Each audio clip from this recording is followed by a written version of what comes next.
Isidore of Seville's History of the Goths, Vandals, and Suevi. Of all lands which stretch from the west to India, you are the most beautiful, O Spain, sacred and ever-blessed mother of leaders and of nations. By right, you are now queen of all the provinces, from whom not only the west, but also the east obtains its light.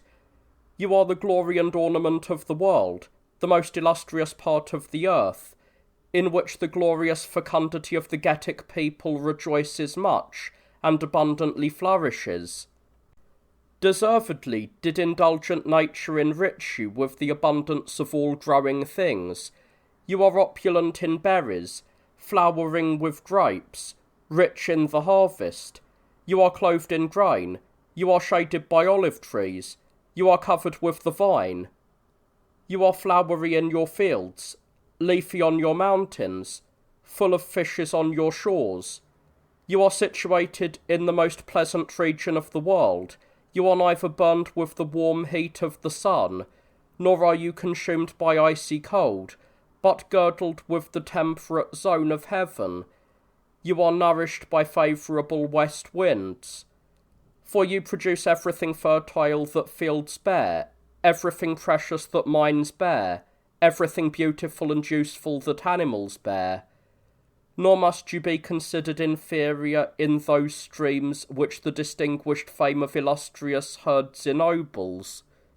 Alpheus will yield to you in horses, Clitumnus in cattle, although Alpheus, sacred in Olympic victories, drives swift four-horse chariots over the Pisaean course, and Clitumnus once sacrificed huge bulls as Capitoline victims. You, rich in food, neither seek the glades of Etruria, nor, full of palm trees, admire the groves of Mallorcus, nor will envy Aelian triumphs on account of the running of your horses. You are fertile in abundant rivers, you are tawny-coloured with streams flowing with gold. Your springs are sources of horses, your fleece, dyed with native purple, glows to Tyrian purple. Your stone, gleaming amid the darkness of steep mountains, is inflamed with the adjacent splendour of the neighbouring sun. Thus rich in foster sons and in gems and in purple cloth, likewise fertile in rulers and in the riches of empire, you are both opulent in adorning leaders and blessed in producing them. Thus rightly did golden Rome, the head of nations, once desire you, and although the same Romulan virtue, first victorious, betrothed you to itself, at last, nevertheless, the most flourishing nation of the Goths, after many victories in the world, eagerly captured and loved you, and enjoys you up to the present, amid royal insignia and abundant wealth, secure in the felicity of empire. It is certain that the Goths are a very old nation. Some conjecture from the similarity of the last syllable that the origin of their name comes from Magog, son of Japhet, and they deduce this mostly from the works of the prophet Ezekiel. Formerly, however, the learned were accustomed to call them Getae, rather than Gog and Magog.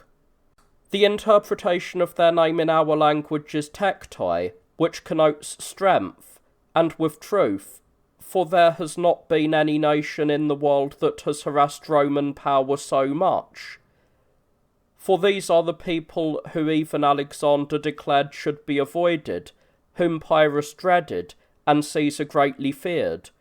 Formerly, they were led by chieftains for many centuries, and then by kings, whose times we must briefly set forth in succession, and, drawing our information from the chronicles, we must relate their names and deeds. In the 49th year before the foundation of our era, when the consul Pompey and Gaius Julius Caesar were waging a civil war in order to seize control of the state, the Goths came to Thessaly to give aid to Pompey and fight against Caesar, and when the Ethiopians, the Indians, the Persians, the Medes, the Greeks, the Scythians, and the other nations of the East were summoned and fought against Julius, these people opposed Caesar more bravely than the others, troubled by their numbers and courage, Caesar is said to have thought of fleeing, had not night put an end to the battle. In the year 256 AD, the first year of Valerian and Gallienus's rule, the Goths came down from the Alps where they lived, and ravaged Greece, Macedonia, Pontus, Asia Minor, and Illyria. Of these, they held Illyria and Macedonia for about 15 years. Then, after being defeated by the Emperor Claudius, they returned to their own regions, but the Romans, honouring Claudius Augustus with outstanding glory in return for the fact that he had removed such a powerful people from the limits of the empire, placed in his honour a golden shield in the Forum, and a golden statue in the Capitol. In the year 331, the 26th year of Constantine's rule, the Goths attacked the land of the Sarmatians and overwhelmed the Romans with very large forces, in their impetuous strength destroying everything with their slaughter and plundering. Constantine himself prepared an army against them, and after defeating them with difficulty in a great battle, drove them beyond the Danube. He was already distinguished for the fame of the bravery he had shown against various nations, but he won even more glory through his victory over the Goths. The Romans, with the Senate's enthusiastic approval, bestowed public praise on him because he had conquered such a large nation and restored the land of the Commonwealth. In the year 369, the 5th year of Valens' rule, Athanaric was the first to undertake the government of the nation of the Goths. He reigned for 13 years, and decided to apply the very cruel persecution that had been stirred up against the faith to those Goths in his country who were considered to be Christians, very many of whom he caused to be martyrs, because they did not agree to sacrifice to the idols. He afflicted the remaining ones with many persecutions. Since on account of their numbers he loathed to kill them all, he gave them permission, or rather forced them, to leave his kingdom, and to migrate to provinces of the Roman Empire. In the year 377, the 13th year of Valens' rule, the Goths at the Danube split into two opposing parties, led by Athanaric and Fritigern, and they ravaged each other alternately with slaughter. But Athanaric prevailed over Fritigern through the favour of the Emperor Valens.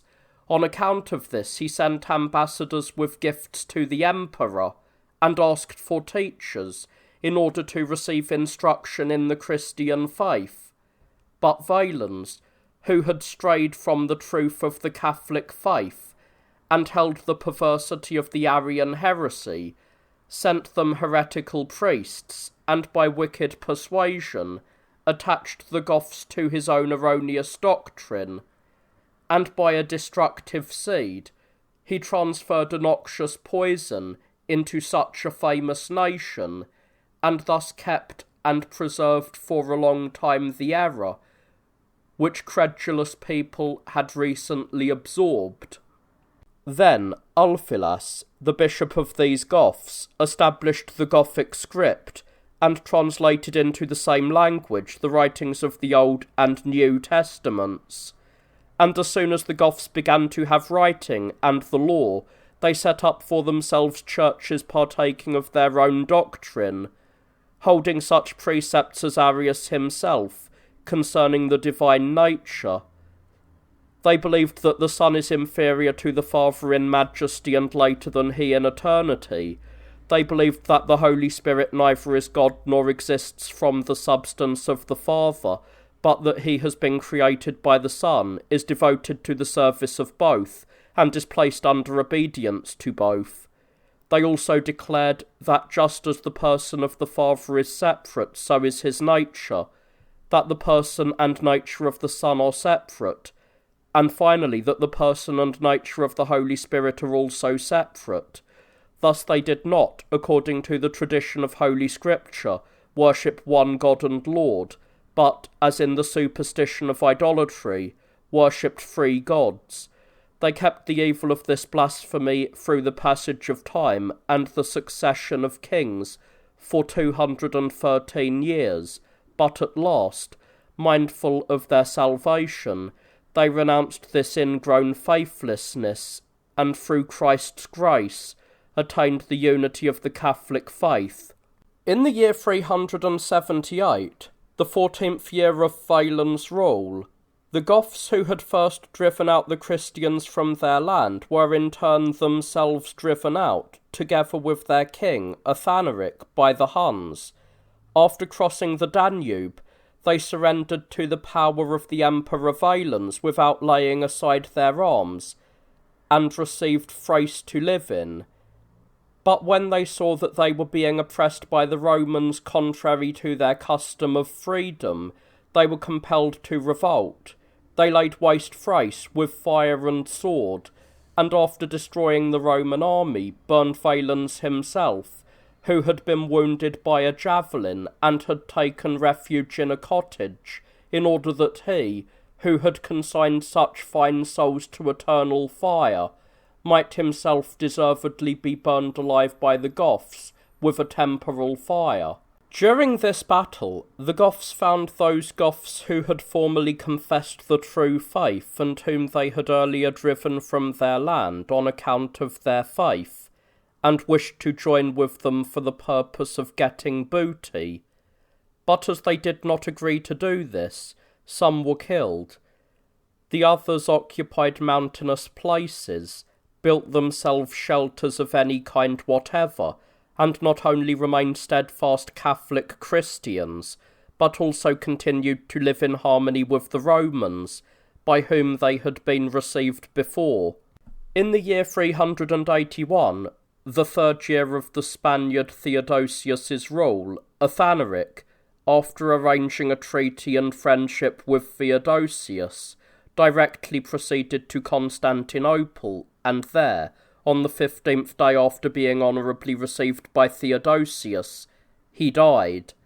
But the Goths, upon the death of their king, and seeing the benevolence of the Emperor Theodosius, reached an agreement, and delivered themselves to Roman rule.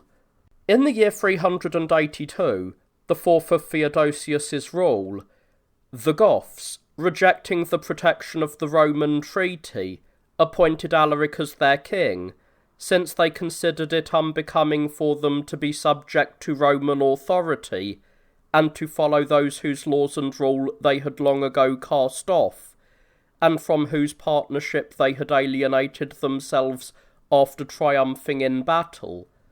In the year 399, the fourth year of Honorius and Arcadius's rule, the Goths split into two parties, led by Alaric and Radagasius, and after destroying each other by manifold slaughter in the two parts of the kingdom, they turned to agreement for the sake of the destruction of the Romans, decided on a common plan, and with equal purpose, separated from each other for the sake of plundering some regions of Italy. In the year 405, the 10th year of Honorius and Arcadius's rule, Radagasius, the king of the Goths, a Scythian by birth, a man devoted to the cult of idolatry, and most savage in the fierceness of his barbaric cruelty, attacked with violent devastation the regions of Italy, together with 200,000 soldiers, vowing in contempt of Christ that he would make a libation of the Romans' blood to his gods if he should win. His army, being surrounded by the Roman general Stilicho on the mountainous ground of Tuscany, was destroyed by hunger rather than by battle. Finally, the king himself was captured and killed. In the year 409, the 15th year of Honorius and Arcadius's rule, now that Radagasius was dead, Alaric, his colleague in kingship, who was a Christian in name, but professed himself a heretic, grieving that so great a number of Goths had been slain by the Romans, waged war against Rome to avenge his countrymen's blood. After besieging the city, he invaded it with an attack, resulting in great slaughter, and so the city, which had been conqueror of all nations, was conquered and overpowered by the triumph of the Goths, and captive and subdued, it was subject to them. However, the Goths showed themselves so gentle here that they made a promise to the effect that if they should enter the city, none of the Romans who would be found in Christ's places would be treated according to the laws of war. So after this vow, when they invaded the city, both death and captivity were spared all those who sought refuge in the thresholds of the saints, but they spared showing similar mercy even those who were outside the places sacred to the martyrs, and who called upon the name of Christ and of the saints. Even against the others, the savagery of killing was curbed, although the enemy's booty was available, for when the Goths were dashing through the city amid that devastation, and someone in authority found a holy virgin advanced in age, and honourably warned her that she should produce any gold and silver in her possession, she in good conscience brought out what she had, and as he admired the shape and beauty of the vessels from these ancient riches of the Romans, the Virgin said, "These vessels have been entrusted to me from the shrine of the Apostle Peter. Take them if you dare. I do not dare to give sacred objects to the enemy." The Goth, terrified and in great fear at the mention of the Apostle's name, reported this to the king by means of a messenger. The king, with very great reverence, ordered that everything be taken back immediately to the shrine of the blessed Peter, saying that he had waged war with the Romans, not with the apostles. The Virgin then came back, attended with most reverend honour. All those who had associated with her returned too, carrying those gold and silver vessels on their heads, amid hymns and songs, with armed guards posted for protection on all sides by the king's command.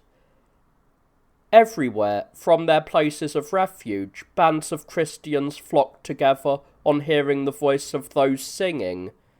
Pagans, too, came with them and mingled with them, and as they pretended that they were servants of Christ, they themselves, too, escaped the ruin of destruction. At this time, Placidia was captured by the Goths in Rome. She was the daughter of the Emperor Theodosius, and sister of the Emperors Arcadius and Honorius. She was captured together with a large quantity of gold. After obtaining many riches of the Romans, they departed 2 days after their arrival, having set fire to and partly destroyed the city. Then they embarked, and as they were arranging to cross over to Sicily, which is separated from Italy by a narrow strait, they incurred danger in the tempestuous sea, and lost much of their army, but their pride for having gained possession of the city of Rome was so great that in comparison with it, they thought that they had suffered no harm in that storm, compensating their losses in the shipwreck with the success of victory. The death of Alaric followed immediately afterwards. He died in Italy in the 28th year of his reign.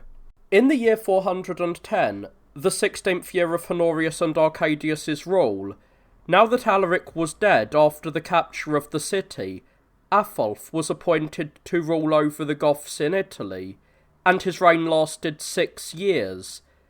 In the 5th year of his reign he departed from Italy and went to Gaul, and married Placidia, the daughter of the Emperor Theodosius, whom the Goths had captured in Rome.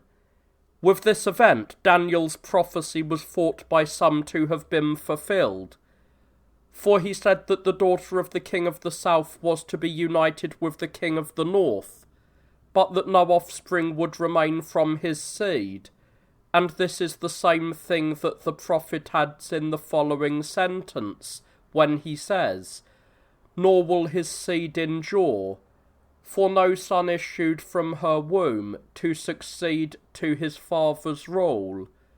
But after Atholf left Gaul and went to Spain, he was murdered at Barcelona by one of his own men during a conversation with friends.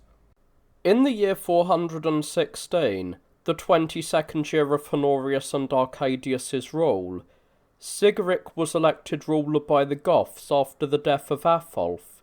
Since he was very much inclined to peace with the Romans, he was soon killed by his men. In the same year as above, Wallia succeeded Sigeric and held the kingdom for 3 years. He was made ruler by the Goths for the sake of war, but he was disposed to peace by divine providence. For soon after he began to reign, he concluded a treaty with the Emperor Honorius. He honourably restored to him his sister Placidia, who had been captured in Rome by the Goths, promising the emperor that he would undertake any struggle for the Roman state. Then, after being summoned to Spain by the patrician Constantius, he inflicted great slaughter on the barbarians for the sake of the Roman name. He destroyed by war all of the Silingian Vandals in Baetica, and he killed so many of the Alani, who ruled over Vandals and Suevi, that when their king Atax was killed, the few who survived forgot the name of their kingdom, and placed themselves under the rule of Gunderic, king of the Vandals who lived in Galatia. When the war in Spain was ended by Wallia, and he was preparing to cross to Africa with the fleet which he had equipped, he was overwhelmed by the force of a very severe storm in the Strait of Oceanus, and still remembering the shipwreck in the reign of Alaric, he avoided the danger of sailing and went back to Gaul. On account of his service in gaining victory, Lower Aquitania, together with certain towns in the neighbouring provinces that stretched to the Atlantic Ocean, was given to him by the emperor. In the year 419, the 25th year of Honorius and Arcadius's rule, after the death of King Wallia, Theodored succeeded to the rule and reigned for 33 years. Not content with the kingdom of Aquitania, he rejected the Roman peace treaty, occupied most of the Roman free towns near his territories, and attacked Arles, the most famous town in Gaul, besieging it with many troops. He abandoned this siege upon being obstructed by the threatening valour of Aetius, the leader of the Roman soldiers. Aetius was then removed from military authority by order of the Emperor Valentinian, and when Theodored attacked the city of Narbonne with a long siege and with famine, he was again put to flight by Litorius, the leader of the Roman soldiers, with the help of the Huns. But Litorius, after first being successful against the Goths, inconsiderately went to war with them a second time, deceived by the signs of demons and the responses of soothsayers. The Roman army was lost, and he perished after being pitiably defeated, and caused it to be realized of how much avail that multitude which died with him could have been, if he had chosen to make use of faith, rather than the treacherous portents of demons. Then Theodored, after concluding peace with the Romans, again fought against the Huns, who were laying waste the provinces of Gaul with savage pillaging, and destroying very many cities. He fought against them in open battle on the plains of Chalons, with the help of the Roman general Aetius, and there he died in the course of the battle, while he was winning. But the Goths, under the leadership of Pharismond, the son of King Theodored, fought so bravely that between the first battle and the last, about 300,000 men were laid low. At the same time, many signs appeared in heaven and on earth, by whose portents such a cruel war might be indicated. Continuous earthquakes occurred, and in the east the moon was darkened. In the west a comet appeared, and shone for some time with a huge size. In the north the sky became reddish, like fire or blood, and mixed with the fiery redness there were bright lines in the form of reddish spears. Nor was it astonishing that in the case of such a large mass of slaughtered men, such a manifold demonstration of signs should be shown by God. The Huns indeed, after having been slaughtered almost to the point of extermination, left Gaul with their king Attila, and fled to Italy, breaking into several cities. There some died of hunger, and others died after having been struck by heaven-sent plagues. When, moreover, an army was sent by the Emperor Marcianus, they were cut down by a violent plague, and having suffered greatly from it, returned to their own lands, and soon after their king Attila returned, he died. Great struggles for the possession of the kingdom immediately began among his sons, and so the Huns, who had previously suffered losses by so many disasters, again slaughtered each other with their own weapons. With regard to them, it is astonishing that whereas every battle entails a loss for nations, this people, on the other hand, should be of service by dying. But this is so, because they are used to discipline the faithful, just like the people of the Persian nation. For they are the scourge of God's fury, and as often as his indignation goes forth against the faithful, the latter are scourged by them in order that, corrected by their blows, they may restrain themselves from worldly desires and from sin, and possess the inheritance of the kingdom of heaven. But this nation is so savage that when they suffer hunger during war, they open the veins of horses and so remove their hunger by drinking blood. In the year 452, the first year of Marcianus' rule, Thorismond, the son of Theodored, was raised to the kingship, which he held for a year.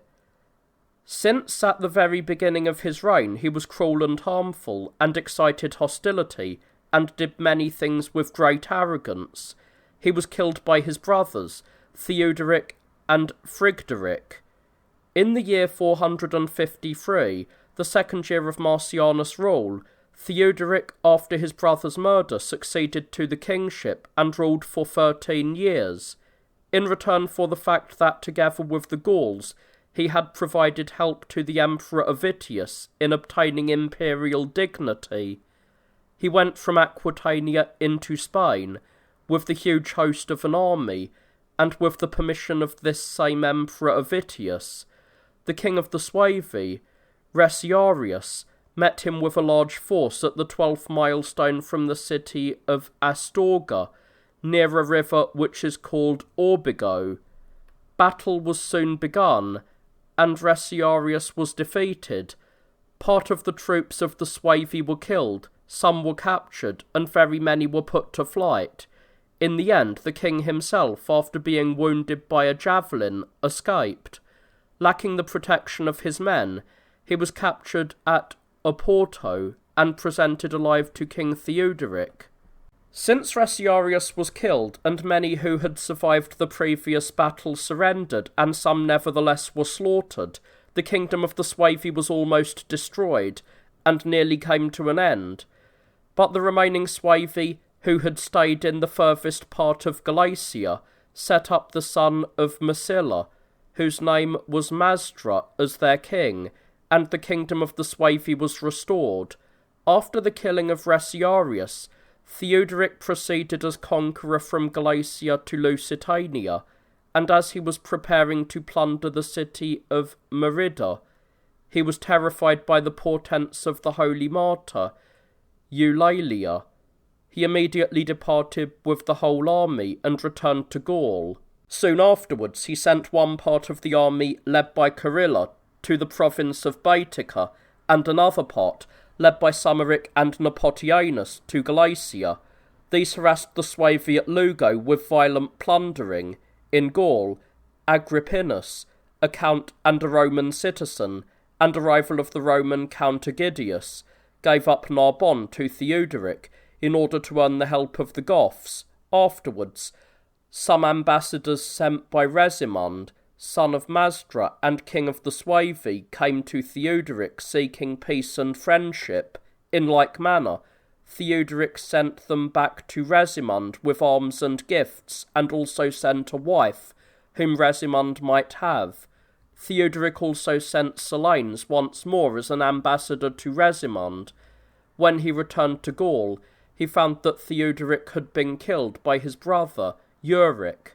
In the year 466, the 8th year of Leo's rule, Euric succeeded to the kingship by a crime identical to his brother's. He reigned 17 years.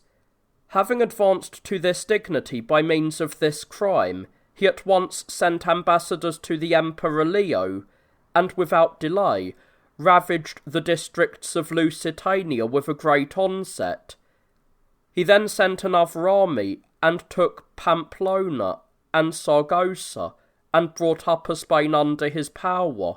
He also destroyed with an invasion of his army the nobles of the province of Tarraco, who had resisted him. After returning to Gaul, he acquired the cities of Arles and Marseille by fighting, and added both of them to his kingdom. One day, when the Goths were assembled in conference, he found that the iron part or the edge of the weapons which all were holding in their hands was either green, pink, saffron, or black, the natural appearance of the iron having been changed for no long time. Under this king, the Goths began to have the ordinances of the laws in writing, for before this they were bound only by customs and habit. King Euric died at Arles of a natural death.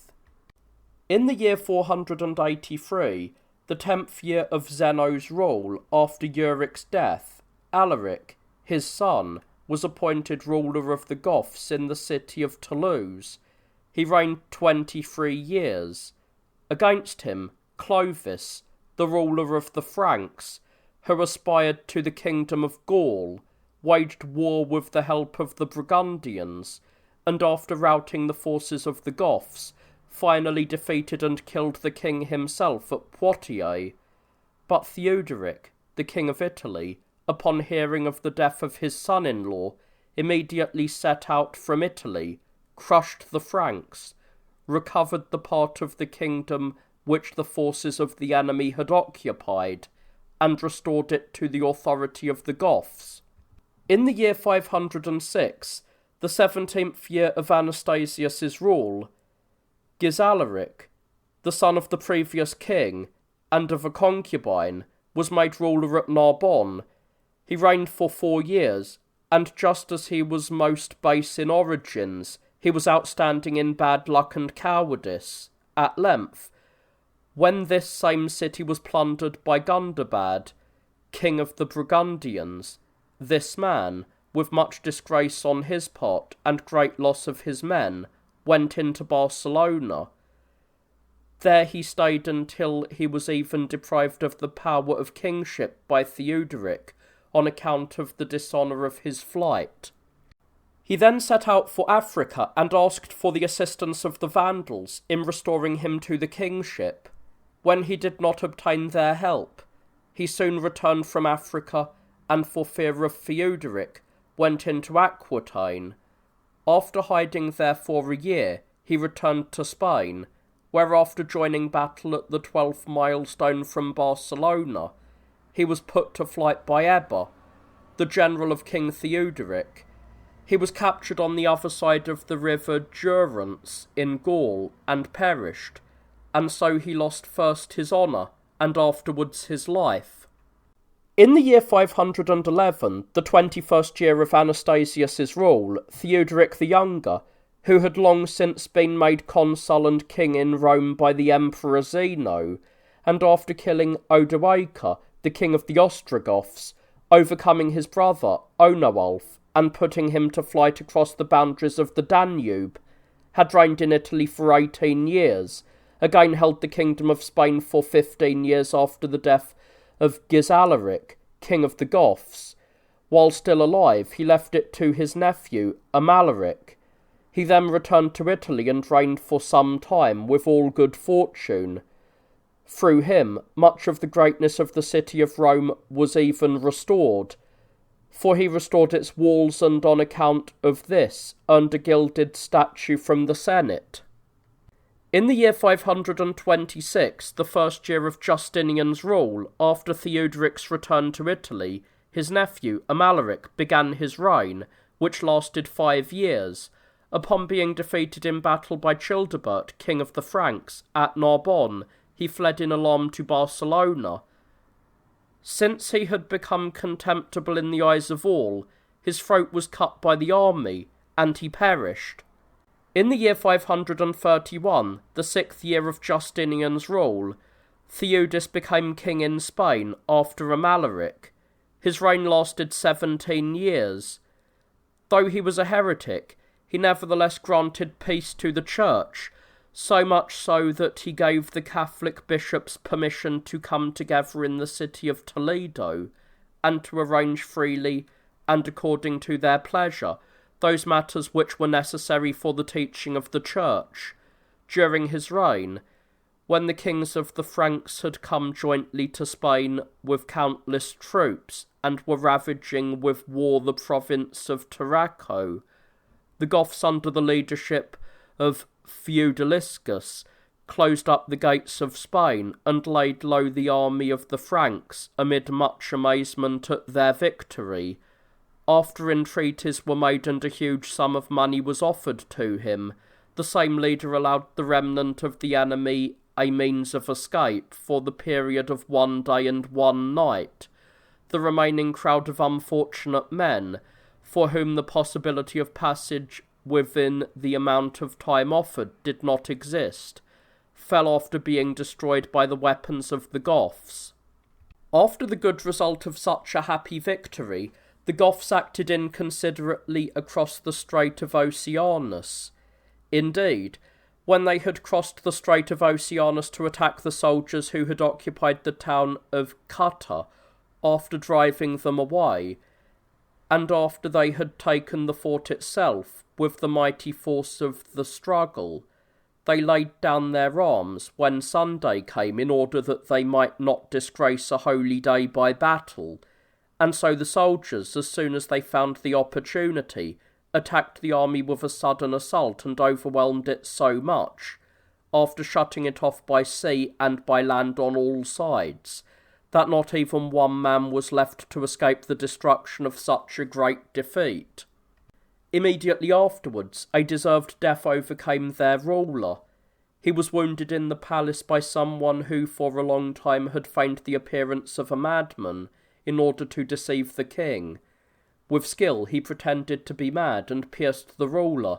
Thrown to the ground by his wound, he fell and breathed out his indignant soul.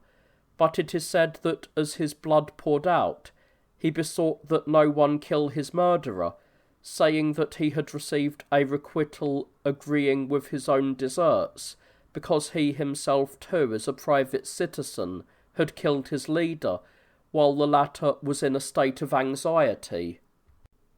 In the year 548, the 23rd year of Justinian's rule, after the murder of Theudis, Theudiscalus was made ruler of the Goths and reigned for only 1 year.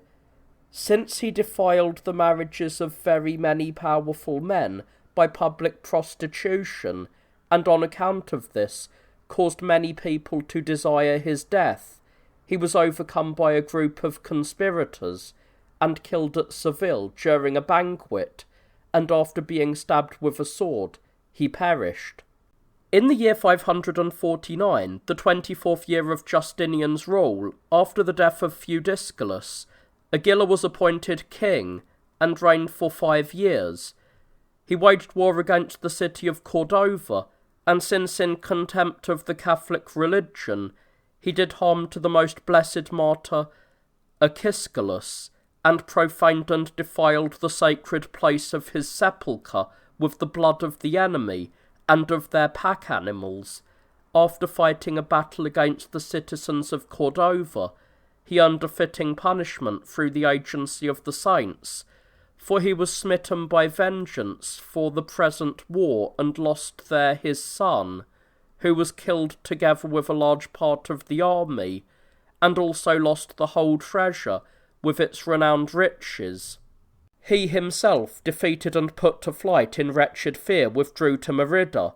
After some time had passed, Athanagild, through desire for rule, seized despotic power in opposition to Agila, and after he had by his military ability crushed the latter's army that had been sent against him at Seville, the Goths, seeing that they were being overthrown by mutual destruction, and fearing even more that the Roman soldiers might invade Spain on the pretext of giving help, killed Agila at Merida and surrendered to the rule of Athanagild.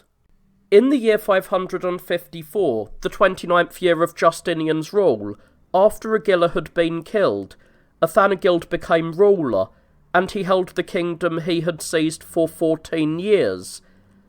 When, after seizing despotic power, he had long tried to deprive Agila of his kingship, he had asked the Emperor Justinian to help him with soldiers, whom the latter was unable to remove from the territory of the kingdom despite his efforts. Fighting against them took place up to this time. Previously, they had been killed in frequent battles, but now they were crushed and annihilated by many misfortunes. Athanagild, however, died at Toledo by a natural death, and after his death, the kingdom lacked a ruler for 5 months. In the year 567, the second year of Justin II's rule, after Athanagild, Liver was made king of the Goths at Narbonne, and his reign lasted 3 years. In the second year after obtaining kingship, he appointed his brother, Leovigild, not only successor, but also sharer of his kingdom, and placed him over the administration of Spain, while he himself was content with the kingdom of Gaul. And so the kingdom had 2 rulers, although no sovereign endures a partner. But for Liver, only 1 year is reckoned in the succession of times, and the remainder are counted under his brother, Leovigild. In the year 568, the 3rd year of Justin II's rule, Leovigild became the ruler of Spain and Gaul and decided to enlarge his kingdom by war and to increase his power. Indeed, with the eagerness of his army and the good fortune of his victories, he acquired much with distinction, for he obtained Cantabria and took Argia, and all of Siberia was conquered by him. Very many rebellious cities of Spain also yielded to his armies. He also routed the Roman soldiers in various battles and recovered by fighting certain forts occupied by them. He then besieged his son, Hermenegild, who was acting as a tyrant in this empire, and overcame him. Finally, he waged war against the Suevi, and with amazing speed transferred their kingdom to the authority of his nation, gaining the mastery of most of Spain, for previously the nation of the Goths was limited within narrow boundaries, but the error of impiety obscured in him the glory of such virtue. Indeed, filled with the madness of the Arian heresy, he stirred up persecution against Catholics, and sent very many of the bishops into exile. He removed the revenues and privileges of the churches, and by his acts of terror also compelled many to accept the Arian plague, and deceived many people without persecution by alluring them with gold and gifts. And among the other infections of his heresy, he even dared to rebaptize Catholics, and not only of the common people, but also of the rank of the priestly class, such as Vincentius of Saragossa, who from a bishop became an apostate, and, as it were, was hurled from heaven into hell. But he was so baneful to some of his associates, For whatever men he saw who were most noble and powerful, he either beheaded or proscribed and drove into exile. He was also the first to enrich the fisc, and the first to increase the treasury by robbery of the citizens and plunder of the enemy. He also founded a city in Celtiberia, which he named Racopolis after his son. In the laws, too, he corrected those things which had been set up inadequately by Euric, adding very many laws that had been omitted, and removing some superfluous ones. He reigned for 18 years, and died a natural death at Toledo. In the year 586, the third year of Mauritius's rule, after the death of Leovigild, his son Recard was crowned with kingship. He was endowed with reverence for religion, and was greatly different from his father in character, for the latter was irreligious and very much disposed to war, while he was devout in his faith and renowned for his love of peace. His father by the skill of war expanded the rule of his nation, while he with greater glory elevated the same nation by the victory of faith.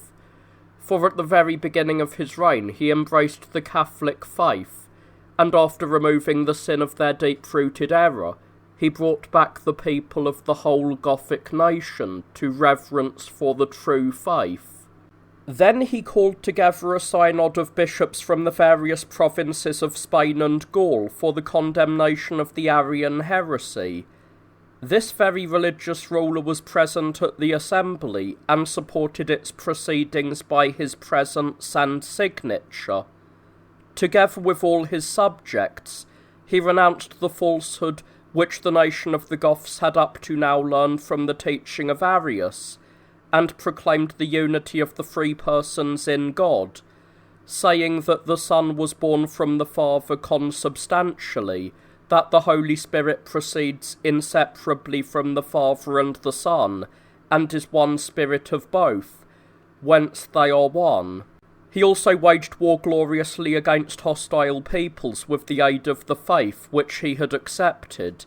As the Franks were overrunning Gaul with about 60,000 soldiers, he sent his general Claudius against them and triumphed with a glorious success.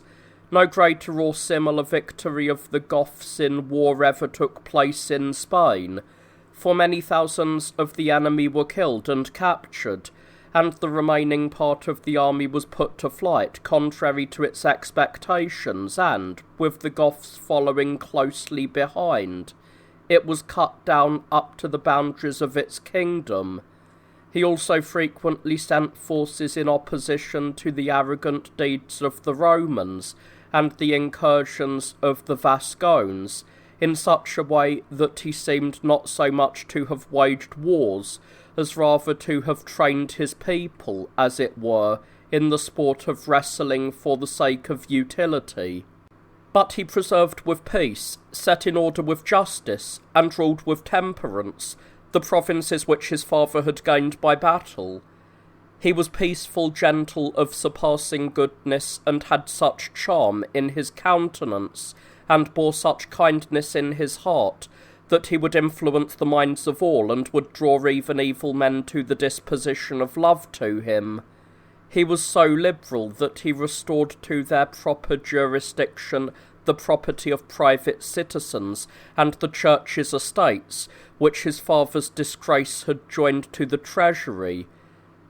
He was so clement that he often alleviated the people's tributes by the bestowal of leniency. He also enriched many with gifts, elevated very many to public honours, set aside his property for the wretched, and his treasure for the poor, knowing that kingship had been conferred on him for this purpose, that he should enjoy it beneficially, and achieve a good end after good beginnings. For he increased his true and glorious faith, which he had accepted at the beginning of his reign, by a public confession of repentance at the end of his life. He passed away with a peaceful death at Toledo, after reigning for 15 years. In the year 601, the 17th year of Mauritius's rule, after King Record, his son Liver became king, and his reign lasted 2 years. He was indeed born of a low-ranked mother, but was distinguished for the native quality of his virtues. After seizing despotic power, Wintaric drove him away from his kingship in the first flower of his youth, although he had done no harm, and after cutting off his right hand, killed him in the 20th year of his age, the second of his reign. In the year 603, the 20th year of Mauritius's rule, after the death of Liver, Wintaric assumed kingly power, which he had seized while his predecessor was alive, and held it for 7 years. He was indeed a man vigorous in the art of war, but nevertheless without victories, for although he frequently fought battles against the Roman soldiers, he did not win any adequate glory, except for capturing some soldiers at Sagunto with the help of his generals. In his life he did many unlawful things, and as for his death, he perished by the sword, because he had worked with the sword. Indeed, the death of an innocent man was not unavenged on him. While he was eating a meal, he was killed by some conspirators. His corpse was carried out with disgrace and buried. In the year 610, the 6th year of Phocas's rule, Gundamar became king after Wintaric, and his reign lasted 2 years. He ravaged the lands of the Vascones in one expedition, besieged Roman soldiers in another, and died of a natural death at Toledo. In the year 612, the 2nd year of Heraclius's rule, Sisebut was brought to royal dignity after Gundamar. He reigned for 8 years and 6 months. At the beginning of his reign, he led the Jews to the Christian faith, and had indeed an ardent zeal, but not in accordance with wisdom, for he forced them by power, when he should have roused them by the doctrine of faith. But, as it is written, either at a favourable opportunity, or by truth, Christ should be preached. At any rate, he was refined in speech, learned in judgment, and imbued with the knowledge of letters to a large extent. He was also distinguished for the evidence of victories in war, for he sent an army and brought the rebelling Osturians back under his authority. Through his leaders he subdued the Roucones, who were fenced round on all sides by high mountains. He also happily triumphed twice over the Romans in person, and by fighting subjected to himself some of their cities. After his victory, he was so merciful that he set free by paying ransom many who had been captured by his army and led into slavery, and his treasure was the ransom price for the captives. Some hold that he died of natural causes, others that he was killed by drinking excessively of a drug.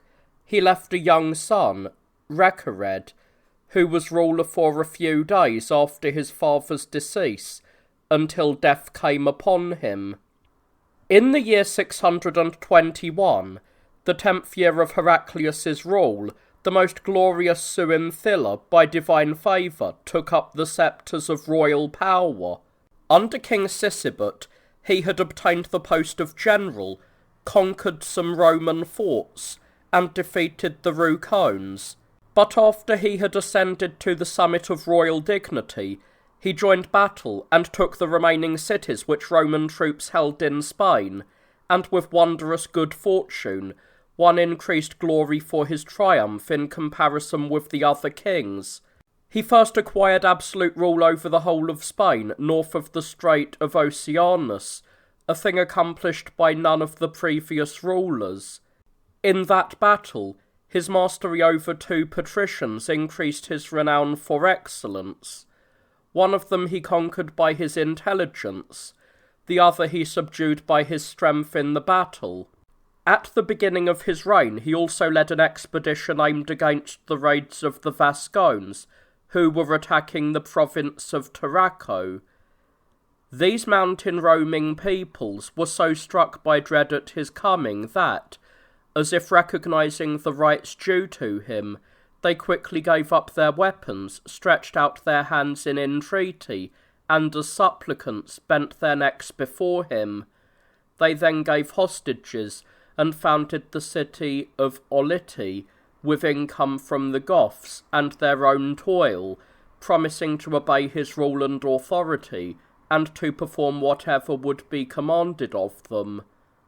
Besides these merits of military fame, there are in him many virtues of royal greatness: faith, intelligence, diligence, vigorous investigation in trials, extraordinary solicitude in ruling, generosity to all. He is liberal to the needy and the poor, and quite disposed to compassion, so that he is worthy to be called not only the ruler of peoples, but also the father of the poor. His son, Ricimer, has been accepted in partnership of rule, and rejoices in equal dominion with his father. In his childhood the brilliance of his holy nature so shines forth in him that, both in merits and countenance, the image of his father's virtues is marked beforehand. For him the ruler of heaven and of mankind must be besought that, just as by his father's consent he is his partner, so after a long reign of his father he may also be most worthy of succession to the kingship. Thus, after reckoning the time of the kings of the Goths from the beginning of King Athanaric's reign to the 5th year of that most glorious ruler Suinthylla, it is found that the reign of the Goths with God's favour has lasted for 256 years. The Goths are descended from Magog, the son of Japhet, and are shown to have sprung from the same origin as the Scythians, from whom they do not differ greatly in name. For when one letter is altered and another is removed, the Getae are almost named like the Scythians. They inhabited the icy ridges of the west, and with other peoples occupied all the steep sides of the mountains. From these places they were driven by the onset of the nation of the Huns. They crossed the Danube and gave themselves up to the Romans, but as they could not endure their affronts, they angrily took up arms, invaded Thrace, ravaged Italy, laid siege to Rome, and took it. They then attacked Gaul, and after making their way across the Pyrenean mountains, reached Spain, and there established their place for living, and their rule. They are a people quick by nature, active in character, relying on the strength of conscience, powerful in bodily strength, tall in stature, striking in gesture and deportment, ready with their hands, and insensible to wounds, just as the poet says of them, "The Getae praise the wound, and death despise." Such was the greatness of their wars, and so outstanding was the prowess of their renowned victory that Rome itself, the conqueror of all nations, submitted to the yoke of captivity and yielded to Getic triumphs, and the mistress of all peoples served the Getae as a handmaid. All the peoples of Europe feared them. The barriers of the Alps yielded to them. Even the Vandalic barbarians themselves, often renowned, were not so much terrified by their presence as put to flight by their reputation. By the strength of the Goths, the Alani were annihilated. The Suevi too, who have so far been confined within the inaccessible corners of Spain, have even now felt by the Gothic arms the danger of annihilation, and have with baser loss been deprived of the kingdom which they had held with indolent sluggishness. Yet it is very strange that they have kept for so long what they were able to lose without an attempt at defence. But who could merely indicate the greatness of strength of the Getic people, whereas to many nations it is scarcely permitted to reign by means of prayers and gifts? For the Getae, freedom is the result more of battle than of peace that has been sought, and when the necessity of making war has presented itself, they apply force rather than prayers. Moreover, in the skills of fighting they are quite distinguished, and they fight on horseback, not only with spears but also with javelins, and in battle they attack not only on horseback but also on foot.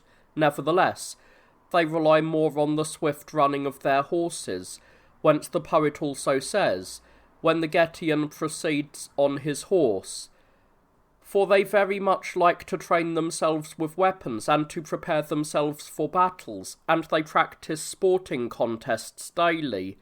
Once they lacked one skill of warfare alone, since they were not interested in wars with ships on the sea. But after the ruler Sisebut took up the sceptre of royal power, they have advanced to such an excellence of success that they proceed with their arms not only overland but also over the seas themselves, and the Roman soldier is the servant of those whom he sees that so many peoples and Spain itself serves. History of the Vandals. In the year 406, 2 years before the invasion of the city of Rome, the nations of the Alani, the Suevi, and the Vandals, having been provoked by Stilicho, crossed the Rhine, invaded Gaul, crushed the Franks, and with a direct onset, reached the Pyrenees. At the barrier of these mountains they were driven back from Spain by Didymus and Veranianus, two most noble and powerful Roman brothers, and they wandered for 3 years through the surrounding provinces of Gaul. But after these same brothers, who had defended the gates of the Pyrenees with a private garrison, were killed by Constantius on suspicion of seeking despotic power, although they were innocent and guilty of no crime, the peoples mentioned invaded the provinces of Spain. In the year 408, the Vandals, the Alani, and the Suevi occupied Spain, did much killing and ravaging in their bloody raids, set cities on fire, and exhausted the property which they plundered, so that human flesh was devoured by the people in the violence of their hunger. Mothers ate their children, the animals too, who had become accustomed to the corpses of those who died by the sword, from famine, and from pestilence, were led even to the destruction of living people, and so 4 plagues raged throughout all of Spain, and the prediction of divine anger, which had long ago been written by the prophets, was fulfilled. In the year 411, after the terrible destruction of the plagues by which Spain was destroyed, finally through God's mercy the barbarians were moved to make peace and divide Spain's provinces by lot for their occupation. The Vandals and Suevi took Galatia, the Alani obtained the provinces of Lusitania and Cartagena, and the Vandals, called Silingians, received Baetica. But the Spaniards in the remaining cities and strongholds, having been struck down by the plagues, placed themselves in subjugation to the ruling barbarians. Gunderic was the first king of the Vandals to rule in Spain, and he reigned in parts of Galatia for 18 years. He broke the peace treaty and besieged the nation of the Suevi in the Urbasian mountains. He then abandoned the siege of the Suevi and plundered the Balearic Islands of the province of Tarraco. Then, after overthrowing Cartagena, he crossed to Baetica with all the Vandals and destroyed Seville, which he plundered after causing slaughter. Since with the authority of his royal power he irreverently stretched forth his hands against the basilica of the martyr Vincentius of this city, by the decision of God he was presently seized by a demon at the gate, and perished. In the year 429, Geseric, the brother of Gunderic, succeeded to the kingship, and his reign lasted 40 years. From a Catholic, he became an apostate, and is said to have been the first to go over to the Arian falsehood. From the coast of the province of Baetica he left Spain with all the Vandals and their families, and crossed the Strait of Oceanus to Mauritania and Africa. Valentinian the Younger, the Emperor of the West, was unable to oppose him, and sent peace terms, and gave him, as if to a peace-loving man, the part of Africa which the Vandals had occupied, after accepting from Geseric an oath on the terms that the king would not invade any further territory. But he, about whose friendship there was already no doubt, violated the obligation of his oath, occupied Carthage under a false pretence of peace, and brought all its property under his own jurisdiction, after plaguing the citizens with various kinds of torture.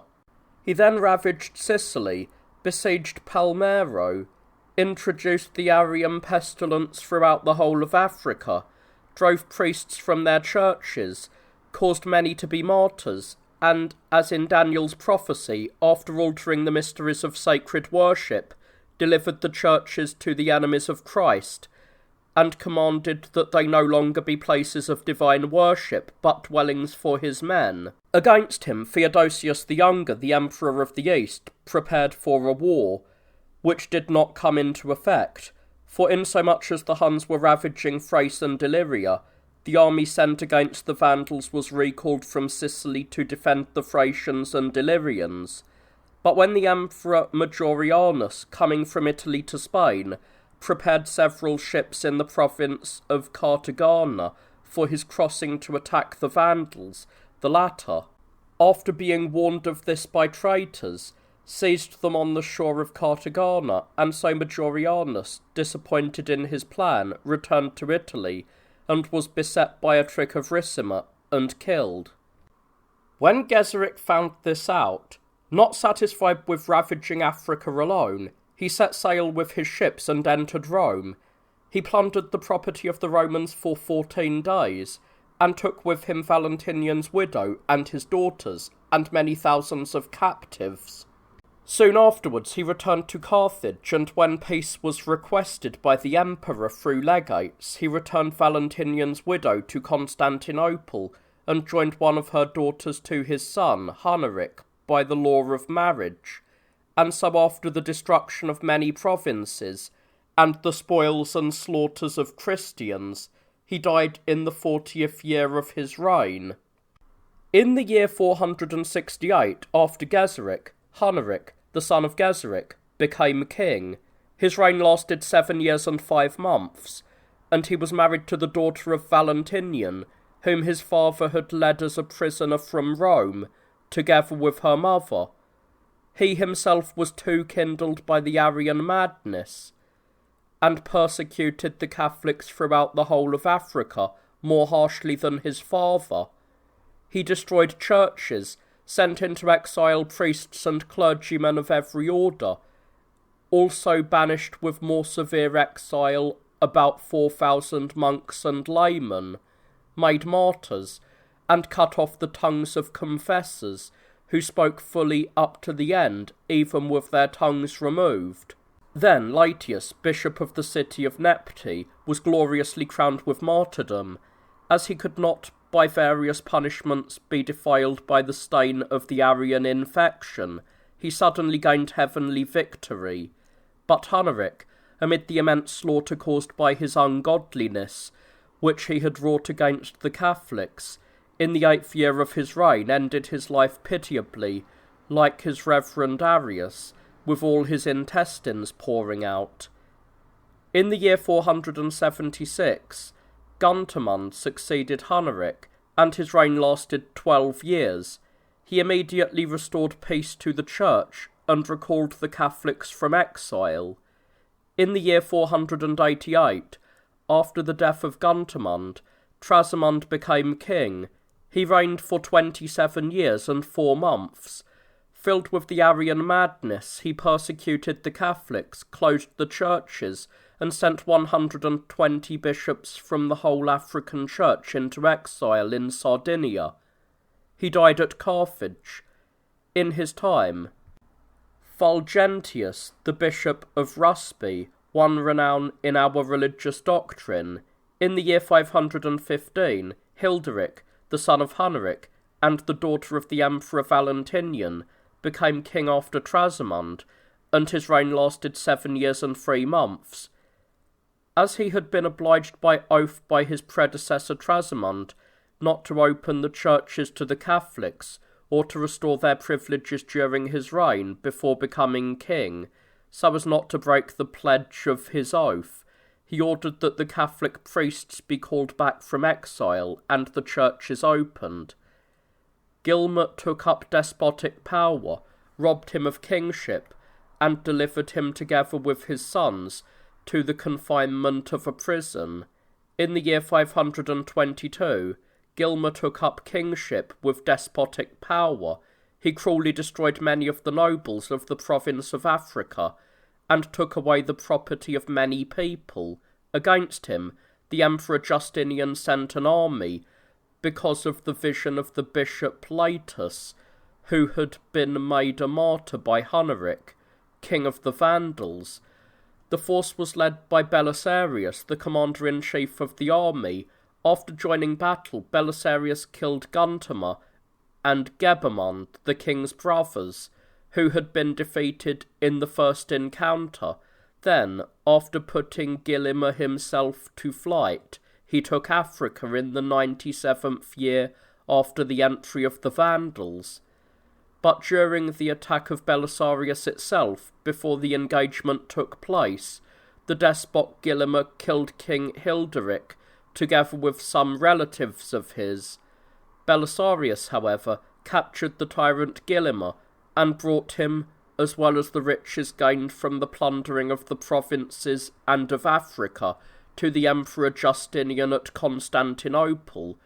Thus the kingdom of the Vandals, together with its people and its race, was destroyed in the year 525. It lasted 113 years, from King Gunderic up to the death of Gilmer. History of the Suevi. In the year 408, the Suevi under their ruler Hermeric entered Spain together with the Alani and the Vandals, and occupied all of Galatia with the Vandals. But when the Vandals crossed into Africa, the Suevi alone obtained Galatia. Hermeric was the ruler of Spain for 32 years. The Galatians had their own kingdom in part of the province. Hermeric plundered them with continuous ravaging, and finally, overcome by an illness, he made peace with them. He then gave his son, Rechilla, royal power in place of himself. He was sent with a large part of the army, and after beginning a war, crushed Antivotus, the commander of the Roman soldiers, together with many troops, at the river Genil, in the province of Baetica, after seizing great quantities of his gold and silver. Then he besieged Merida, and after entering and occupying it, joined it to his kingdom, but his father, Hermeric, was afflicted with a long-term illness for 7 years, and then died. In the year 440, after Hermeric's death, his son Rechilla became king. His reign lasted 8 years. After the death of his father, he occupied Seville, and brought the provinces of Baetica and Cartagena into his power, and then ended his life at Merida, in the practice of paganism, as the story goes. In the year 448, Resiarius, the son of Rechilla, who had become a Catholic, succeeded to the kingship, and his reign lasted 9 years. He received in marriage the daughter of Theodorid, the king of the Goths, and at the beginning of his reign he started by plundering Vasconia. Soon afterwards he went to his father-in-law Theodorid, and on his way back ravaged the district of Saragossa with the help of the Goths. He invaded the province of Tarraco, which was subject to Roman rule. He pillaged the territories of Cartagena, which his father Rechilla had given back to the Romans, and finally, when Theodoric, king of the Goths, invaded Spain, Resiarius fought a battle against him, and was first put to flight and then captured and killed. In the year 457, after the death of Resiarius, the Suevi, who had remained in the furthest part of Galatia, set up Masdra, the son of Masilla, as their king.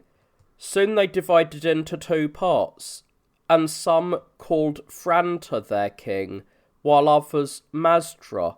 But after Franta's death, the Suevi who were with him immediately followed Resimund, and after making peace with Masdra, they all plundered Lusitania together. But in the 3rd year of his reign, Masdra was murdered by his own men. In the year 460, after Masdra's murder, a quarrel arose between Framarius and Resimund over the rule of the kingdom. But Framarius, with the troop of Suevi, destroyed the district of the city of Flavia with great ruin. Resimund, however, ravaged the neighbouring districts of the Augerensis as well as the maritime lands of the district of Lugo.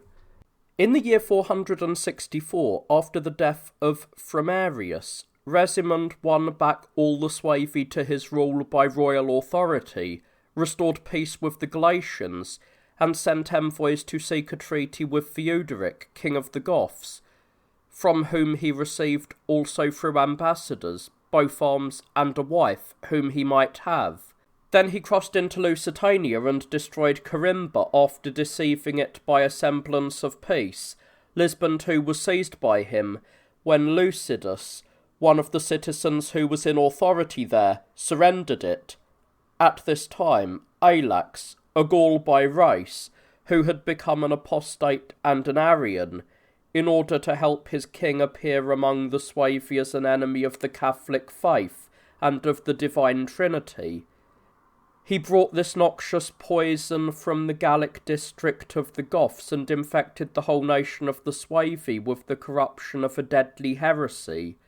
Then after many kings of the Suevi had preserved in the Arian heresy, at last Theudemir took up the authority of kingship. He at once destroyed the error of the Arian impiety and restored the Suevi to the Catholic faith with the support of Martin, bishop of the monastery of Dome, a man distinguished in faith and knowledge. Through his efforts, the peace of the Church was increased, and many matters pertaining to the teaching of the Church were established in the districts of Galatia. After Theudemir, Myro was made ruler of the Suevi, and he reigned for 13 years. In the 2nd year of his reign, he waged war against the Rucones.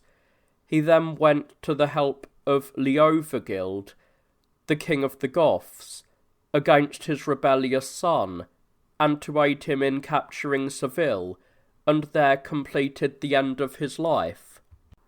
His son, Eberic, succeeded him in kingship, but when he was still a young man, Audacius seized despotic power, deprived him of kingship, and after making him a monk, sentenced him to a monastery. But condemnation for this deed was not long delayed. Leovigild, king of the Goths, soon made war upon the Suevi, and after conquering their kingdom and dethroning Audacia, tonsured him, and subjected him to the office of the priesthood, after the dignity of royal power. For this was necessary in order that he might suffer with fitting requital the same thing which he had done to his king. But the kingdom of the Suevi was destroyed and transferred to the Goths. It is written that it lasted 177 years.